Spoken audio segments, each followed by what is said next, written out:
budget information.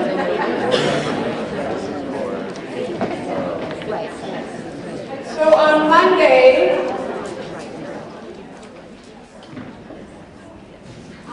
your budget reduction forms are due to the budget office. And your area superintendents have been fielding many of your questions about the budget reductions. Some of those forms are coming in right now, and so we wanted to get with you before the deadline on Monday, because some of those that are coming in, there are some concerns as far as what's being put on those budget reductions forms. So we wanted to spend some time going through and helping you out. And then after this, we are on deck to stay here until you need us to answer any of your questions. Okay? So just really quick, so I'm looking at the form that says common confusion regarding the 3% budget reduction, budget deficit offsets.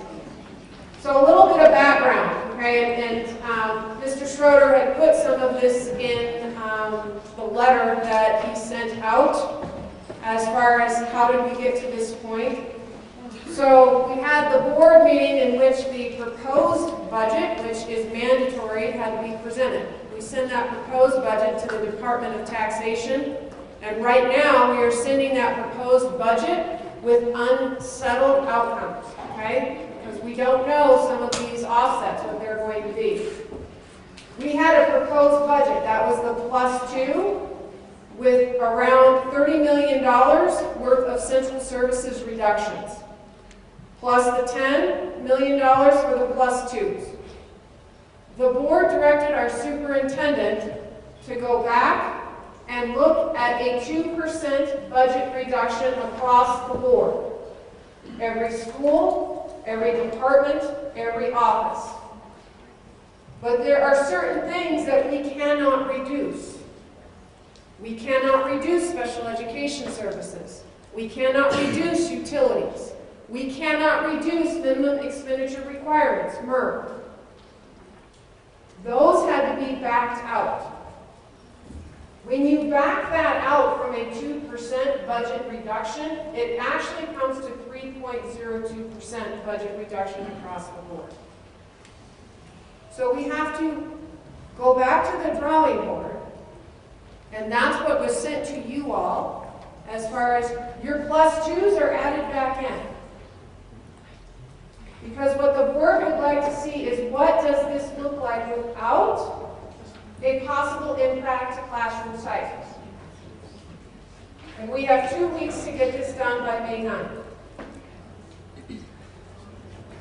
So we absolutely, I really want you to hear this. We understand the impact as timing and what you all are facing right now in your buildings. So we are here to help you fill out those forms, but what the board wanted to be able to do was to show that you had community input, and if you were given the flexibility to make these budget reductions, what would that look like in your building? So how many of you have heard of empowerment? This is empowerment on steroids, very, very quick. One of the districts that we know well down south had 2.5 years with their empowerment project together. We have 2 weeks. So some of the items that people are putting on their budget reduction form, as far as I'm going to offer up a salary reduction, we can't do that. Those are negotiated. So you can't, even though as generous as it is, and it truly is generous, we can't put salary reductions on the budget offset.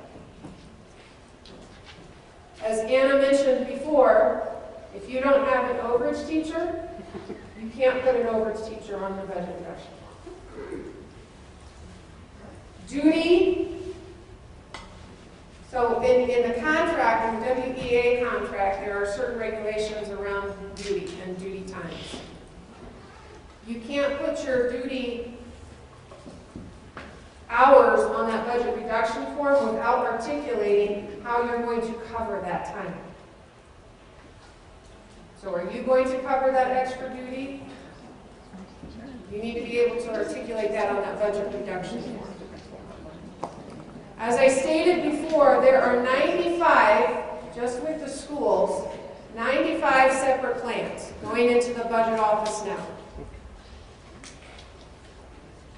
The budget office is going to take those 95 different plans and group them together for similarities. But it would really, really help the budget office if you can write exactly what this impact is going to do. If you decide to put your full-time custodian on your budget reduction form, you need to understand what that impact is to your building. So we need you to write that on the budget reduction form. If you put,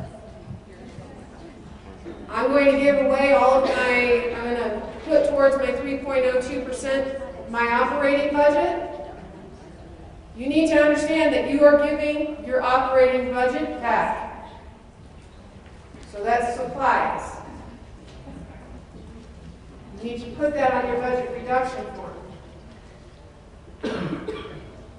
I'm not going to go through every single one of these points on here, but if you put an FTE, you need to put what the ending balance is that you're going to give back on that FTE. That's what's in that column where it says FTE balance. That's what we're talking about. So again, we absolutely understand the intricacies of what you're having to do and put this together. We understand that you didn't have a lot of time to do this and to try and call a meeting with your PTA, PTO, boosters may or may not be possible, but I do want to stress, please do not do this in isolation because that's going to be a question asked as far as how were these decisions made. Please make sure that you go out and you get some input as far as how these decisions were made.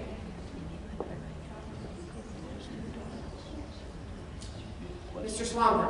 A lot of schools have sent it in already, and Jeff says, thank you, looks great. If that's the feedback, do they have to go back and put anything in those columns, or should they be good? If Jeff Lazo says they look great, I'm going to take it that they look great. We're going to reach out. We do have some of the schools, and we're going to reach out individually to those schools that we're seeing some concerns as far as how the budget reduction form is filled out. So if you get a call from Jeff or Mike, you just know, don't panic. They're just going to help you walk through that form. So, Kristen, I just wanted to clarify. The budget, the sheet that we got from Jeff's office is supposed to reflect our current set of allocations, right? Yes, with the +2s added back in. Right, okay. So if we have like a really obvious individual who's been eliminated from that, like for example, my site administrator who's functions as an assistant constable, right? Is that a mistake? Yeah, I don't think, yeah, it shouldn't be. But because, I mean, that's obviously, there's a bunch of money missing there in the budget, and Andrew thought his job got cut. He looked at it and went, wow, I'm not even on here. Yeah. No. So we need to get back with Jeff, and, okay. That's yeah, go through Joetta, and then Joetta will be able to make sure you're utilizing your area superintendents. Okay. Yes, Sue. So process-wise, has the +2 been tabled, or that's something they still might choose? They're going to look at this and say, do we like this, or do we like the +2, or what does that mean?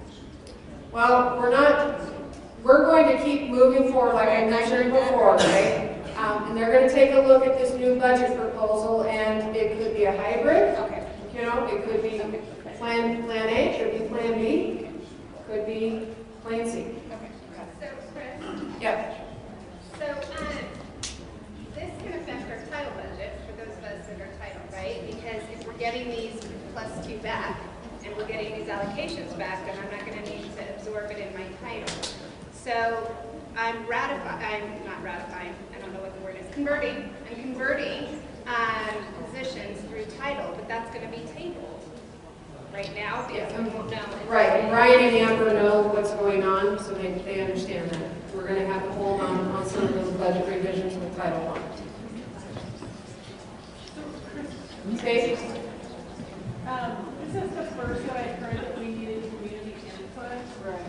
weeks for me, I haven't done that. So, can I have one more day to do that? So there should have been, so on the letter that Mike sent out, it should have said, you know, you need to kind of get some feedback. I've sent out an email to your area superintendents. That feedback from staff and Right. that was your expectation. Parents, community, we understand. The thing is that just don't do it in your office with the door closed. Get as much input as you can. Do you need to call a special town hall meeting? No. We understand that. Get as much input as you can. Parents don't care. Okay. Educate. So we're going to be on standby to answer your questions individually because, like I said, there's 95 different plans.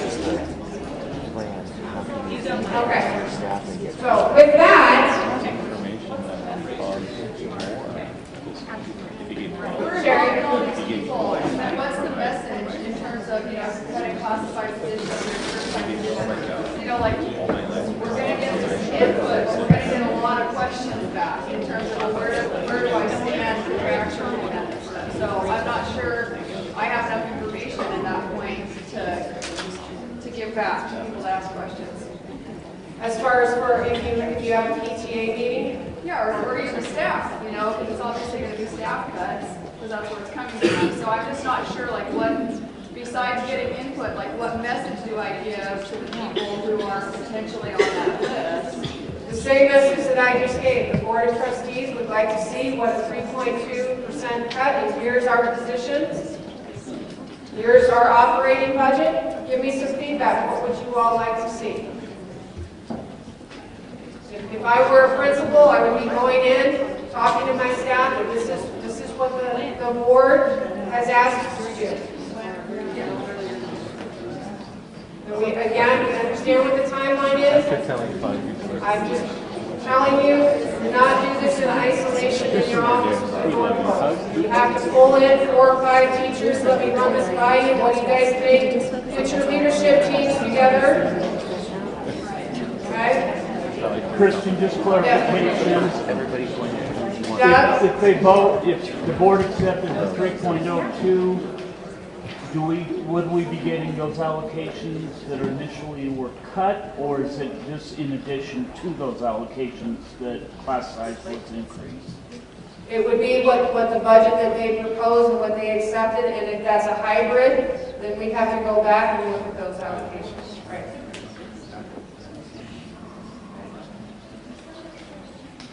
All right, so Salwa wanted me to make sure that you all saw this. The Leadership Development Steering Committee is seeking input for elementary's level time.